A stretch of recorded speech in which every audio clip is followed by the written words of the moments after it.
WNBA implosion is no surprise given how league handled Caitlin Clark's opinion. An embarrassing controversy involving the WNBA and its biggest names exploded into public view just this week. But its roots go back almost a year and a half, to April 15, 2024, the day Caitlin Clark was drafted. From that moment, the WNBA has found itself curiously out of step with the nation's fondness for Clark. She's theirs, but sometimes you wonder if they really want her. The league and the women's basketball ecosystem that surrounds it has twisted itself into knots trying to minimize Clark's immense and historic impact rather than embrace it. Both the WNBA and the NBA, its big brother and longtime business partner, appeared to be stunningly unprepared for the arrival of the most significant female team sport athlete and the most popular women's basketball player of all time. When Clark arrived from Iowa and the Big Ten, she brought a following of millions to a league desperately seeking attention after being virtually ignored for decades by the male-dominated mainstream sports media.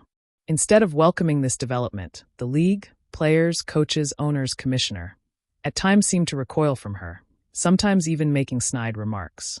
Washington Mystics owner Sheila Johnson spoke on CNN about players' hard feelings when Time magazine was singling out Clark for its Athlete of the Year award last December, going so far as to say she wanted the whole WNBA on that cover. Even as Johnson made hundreds of thousands of dollars off Clark by moving two 2024 Mystics home games with Indiana to the 20,000-seat Capital One Arena that was filled to capacity to see Clark, Commissioner Kathy Engelbert couldn't manage to say Clark's name in a 27-minute season-ending 2024 press conference in which she trumpeted records and milestones that occurred only because of Clark. Even ESPN was acting strangely. The WNBA's media business partner sent out a post on X in July proclaiming historic viewership for the 25 #WNBA All-Star Weekend. Only problem was it wasn't historic. It was a massive decline. ESPN left out 2024, Clark's rookie year, referring to it only in the fine print. In 2025, with Clark injured, 2.2 million watched the All-Star game. In 2024, with Clark starting, 3.44 million watched. As Clark packed Big Ten arenas while barnstorming the country her senior year, then drew 4 million more viewers for the women's NCAA championship game than the men's final the following night. One might have thought the WNBA and NBA would have been preparing security and travel plans for this immensely popular player.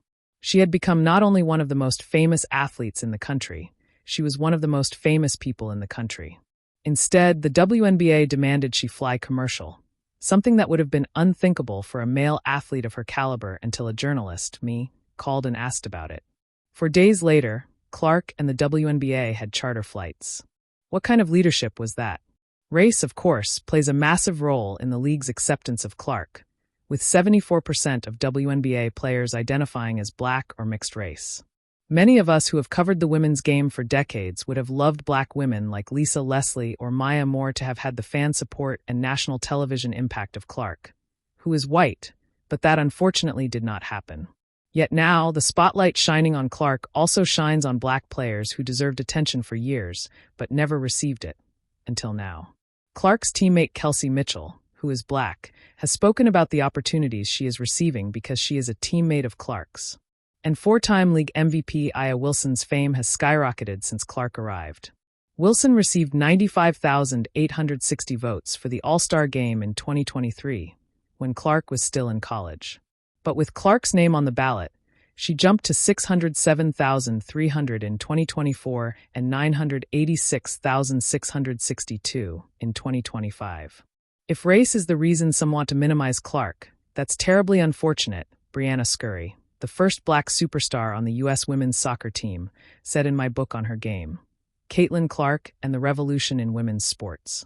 Caitlin Clark's presence, while polarizing for some people, is really a watershed moment for the league, and I just hope that all these amazing Black players are taking full advantage of the fact that the spotlight is on what they're doing now, Scurry said. I understand there's a lot of frustration, and there's some anger because the league has been around for 27 years before she came. But my goodness, it's having this moment right now.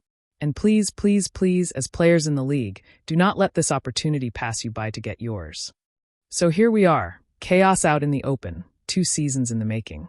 Watching the powers that be in women's basketball have such trouble adjusting to Clark's star power, It isn't surprising that Engelbert uttered the now well-known comment that Minnesota Lynx star Nafisa Collier said she said this week. Caitlin should be grateful she makes $16 million off the court because without the platform that the WNBA gives her, she wouldn't make anything. Clark came into the WNBA having made more than $3 million in college nil deals and having signed an 8-year, $28 million deal with Nike. So even before playing her first game as a pro, she was making almost double what Engelbert said she was making.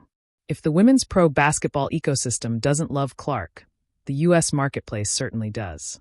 And that makes things very interesting as the players' union and the league try to negotiate a new CBA with a looming October 31st deadline.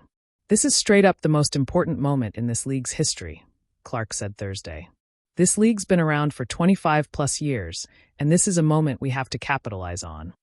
The writing was on the wall long before the first whispers of a lockout or league-wide discontent began to echo across arenas. To anyone paying attention, the WNBA's implosion, or at the very least its sharp fractures, wasn't a sudden collapse. It was a slow-motion unraveling. And at the center of the storm, whether by accident or design, was Caitlin Clark. Clark arrived in the WNBA as the most electrifying women's basketball prospect of her generation, maybe of all time. She brought with her not just a historic collegiate resume, but also an unprecedented wave of attention. TV ratings spiked. Arenas filled to capacities unseen in decades. Merchandise sales soared. The fever, quite literally in Indiana's case, was real. And yet, instead of embracing this momentum with open arms, the league found itself in an identity crisis. Rather than amplifying Clark as the bridge between generations, the player who could elevate the game for all, the WNBA stumbled into old habits. Jealousy politics, inconsistent officiating, a reluctance to change, and worst of all, hostility toward the very star who was pulling in new fans. The Clark effect was never just about her. It's easy to simplify Clark's story as one prodigy's rise to stardom, but that ignores the broader truth. Clark wasn't merely Caitlin Clark. She was a symbol of possibility. She represented a chance for the WNBA to finally break into mainstream consciousness in ways it had long dreamed of, but never quite captured. Look at the numbers. Iowa's games shattered records for women's basketball viewership. Ticket prices rivaled men's events. Corporate sponsorships poured in. This was the kind of cultural moment leagues spend millions trying to manufacture. The WNBA had it gift-wrapped.